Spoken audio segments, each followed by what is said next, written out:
الحلقا في القلب مشاعر أخفيها قد أشرقت الشمس عليها عن خطط. السلام عليكم ورحمة الله وبركاته. الحمد لله الذي أنعم علينا بنعمة الإيمان والإسلام. أشهد أن لا إله إلا الله وحده لا شريك له وأشهد أن محمدا عبده ورسوله لا نبي بعده. اللهم فصل وسلم وبارك على سيدنا محمد وعلى آله وأصحابه وذريته وأتباعه أجمعين. Bapak Ibu jemaah zuhur, semoga kita senantiasa dirahmati Allah. Bersyukur kita kepada Allah Subhanahu wa taala masih diberikan kesehatan dan kesempatan serta kekuatan iman sehingga kita bisa mengisi hari-hari kita beribadah kepada Allah Subhanahu wa taala. Salawat dan salam buat baginda Rasulullah Nabi Muhammad sallallahu alaihi wasallam sebagai teladan dalam kehidupan kita. Para alim ulama, pengurus masjid, para jemaah yang kami muliakan, kita ketahui sudah hampir sekitar 12.000 penduduk Gaza Palestina yang menjadi korban kebiadaban Israel itu. Rasanya di luar nalar. Di zaman sekarang serba teknologi sedemikian canggih dan orang sibuk memperjuangkan hak asasi manusia, tapi ketika dibantai sedemikian rupa belasan ribu diam, ya paling hanya ribut, mengucapkan mengutuk, belasungkawa, tapi nggak ada yang menolong. Siapa yang mau betul-betul membantu perjuangan mereka? Jadi sangat memprihatinkan, sehingga tidak sedikit orang yang bertanya-tanya, di manakah pertolongan Allah itu? Kok sedemikian rupa orang Islam lagi kan, orang beriman lagi. Kalau Allah berkehendak kan sebentar saja itu, dibuat saja gempa 9 koma saja sudah habis semua itu orang-orang Israel itu. Atau seperti peristiwa di Makkah, Ka'bah ketika Abraha menyerang dengan adanya burung ababil, hancur pasukan Abraha. Tetapi kenapa Allah tidak memberikan pertolongan? Ini hati-hati juga pertanyaan ini. Jangan-jangan bisa melemahkan iman kita kan? Kalau memang betul orang Islam itu benar, kenapa enggak ditolong Allah? Kok lama kali pertolongan itu? Kok sampai 12.000 mati sia-sia? Dan itu justru kebanyakan adalah anak-anak yang tak berdosa, perempuan-perempuan yang seharusnya dilindungi dalam peperangan. Saudaraku yang dimuliakan Allah, maka ternyata kalau kita lihat dalam Al-Quran, surah Muhammad bisa menjadi jawaban atas pertanyaan itu. A'udzubillahi minasyaitonirrajim. Bismillahirrahmanirrahim.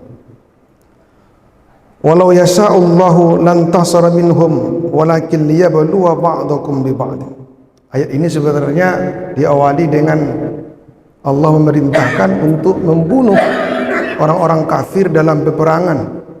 Bahkan ketika kita menang, yang ditangkap itu bisa ditawan, tawanan itu bisa dilepaskan atau ditebus.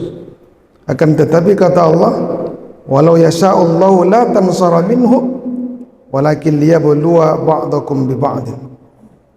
Tapi ada kalanya Allah menghendaki niscaya Dia menolong kamu dari mereka tanpa peperangan. Akan tetapi Allah hendak menguji kamu dengan sebagian yang lain. Allah menguji sebagian kamu dengan sebagian yang lain. Jadi ayat ini bicara tentang peperangan. Dan sebenarnya kenapa harus ada perang? Kenapa harus ada kematian? Ternyata kuncinya di sini adalah Allah sebenarnya ingin menguji siapa yang mau berjihad, siapa yang tidak, kan begitu. Walladzina qutilu fi sabilillahi falayudilla a'malahum, kata Allah. Orang-orang yang gugur di jalan Allah, Allah tak akan menyia-nyiakan amal mereka. Jadi kematian mereka itu bukan sia-sia. Sayahdihim wa yuslihu balahum. Bahkan Allah memberikan petunjuk kebaikan dan memperbaiki keadaan mereka. Bahkan Allah juga menjanjikan surga bagi mereka. Wa yudkhiluhumul jannah arrafaha lahum. Bahkan Allah juga memberikan surga untuk mengangkat derajat mereka. Jadi patut pula kita berpikir, apakah orang-orang yang mati itu, yang wafat tadi yang banyak itu anak-anak dan orang-orang tua, kemudian perempuan-perempuan, ternyata kematian mereka bukanlah sia-sia. Jangan katakan Allah tak menolong mereka, atau jangan-jangan Allah justru lebih menolong mereka daripada kita yang hidup ini. Maka ayat ini disambung dengan ya ayyuhalladzina amanu in tansurullah yansurkum wa yusabbis aqdamakum. Wahai orang-orang beriman, kamu tolonglah Allah. Dalam arti, dalam tafsir, tolonglah agama Allah, maka Allah akan menolong kamu dan meneguhkan kedudukan kamu. Bapak Ibu yang dimuliakan Allah, maka jangan kira mereka yang mati itu sia-sia. Bahkan dalam surah Al-Baqarah juga dijelaskan bahwa mereka wala taqulu liman yuqtalu fi sabilillahi amwat bal ahya'u walakin la tashurun. Jangan kira mereka yang terbunuh di jalan Allah itu dalam keadaan mati, tetapi sungguhnya mereka itu hidup, tetapi kamu tidak menyadarinya. Dalam tafsir Al-Munir, Bapak Zuhaili mengatakan Allah menghidupkan mereka dalam kuburnya, tetapi kita tidak tahu persis bagaimana kehidupan mereka.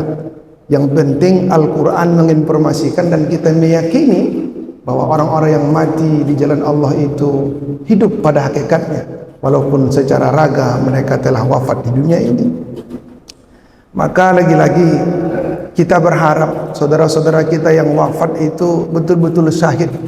Mereka mempertahankan tanah airnya karena keimanan mereka, karena itu Allah Subhanahu wa taala memuliakan mereka. Dan kita yang masih hidup ini, lagi-lagi kita merenungkan diri. Ternyata jangan kira Allah tak menolong. Seperti yang saya katakan tadi, jangan-jangan Allah lebih menolong mereka daripada kita. Mereka yang wafat beserta anak istrinya, mereka dalam keadaan syahid, Allah janjikan surga bagi mereka. Bahkan dalam hadis lain dikatakan Allah juga akan melipat gandakan pahala mereka. Bahkan mereka diberi syafaat untuk memasukkan keluarga-keluarga kerabatnya, 70-an orang masuk surga. Sementara kita yang masih hidup di tanah air, kita merasa kita ini nyaman, bisa makan enak, bisa memilih minuman, makanan, hidup dengan keluarga anak istri kita. Kemudian kita punya tempat tinggal, tidak ada yang mengancam kita. Lalu apakah kita ini benar-benar lebih beruntung daripada mereka? Atau justru kita ini dalam keadaan merugi sehari-hari kita, menyia-nyiakan waktu kita, hidup sehari-hari mencari nafkah, tapi kadang justru menghalalkan segala cara. Kalau di sana mereka berjuang merebut kekuasaan, menjadi penguasa, mempertaruhkan nyawanya untuk berjuang melawan kebiadaban Israel. Tapi kita di sini jangan-jangan ada yang sibuk mencari kekuasaan, menghalalkan pula segala cara. Lalu hal itu membuat dia justru semakin hina di hadapan Allah. Kalau di sana mereka kehilangan harta benda, mereka sulit makan, tak ada makanan pokok. Sementara kita di sini berlimpah-limpah makanan. Bahkan ulama-ulama kita sudah mengatakan wajib hukumnya sekarang ini kita mendukung perjuangan Palestina. Wajib hukumnya kita sekarang menolak agresi yang dilakukan oleh Israel itu. Dan fatwa MUI sudah menghimbau kita untuk memilih, mengkonsumsi atau menggunakan produk-produk yang tidak berafiliasi dengan Israel, apalagi produk mereka. Tetapi masih banyak juga di antara kita yang tak mempedulikan itu, malah mencari dalil dan rasional.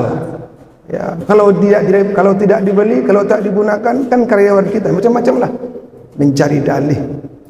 Kalau mereka di sana berjuang, kemudian mereka kehilangan anak-anak mereka, kehilangan istri mereka, keluarga mereka, bagaimana dengan kita yang hidup di Indonesia ini, yang nampak nyaman, punya anak, punya keluarga, tapi kita lalai mendidik anak-anak kita untuk tunduk kepada Allah.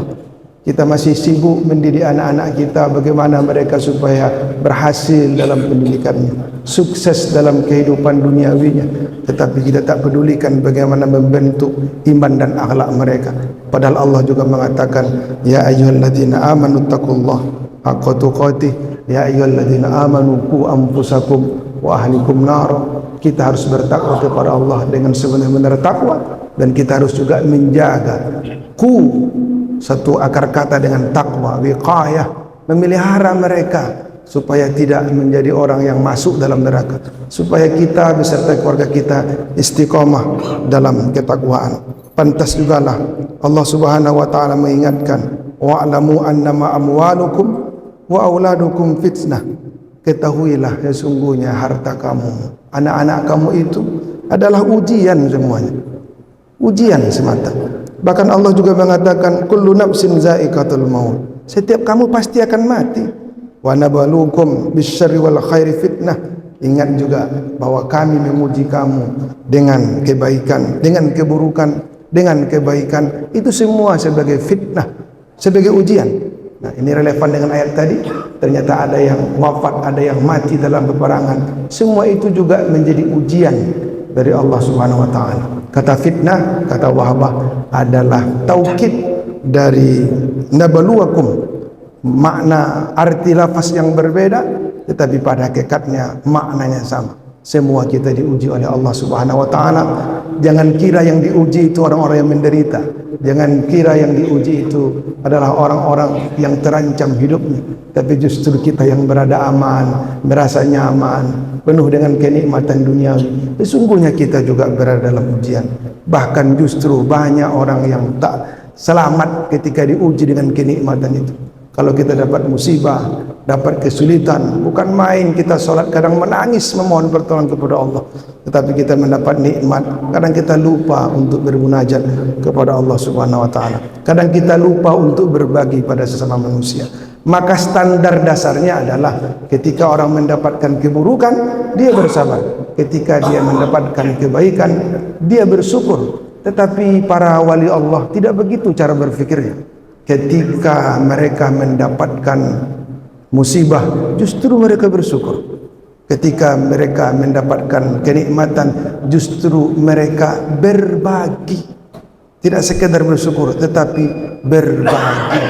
Maka ketika kita senang mendapatkan kesehatan, seharusnya begitu pula lah jiwa kita menerima senangnya ketika mendapat sakit dan penderitaan.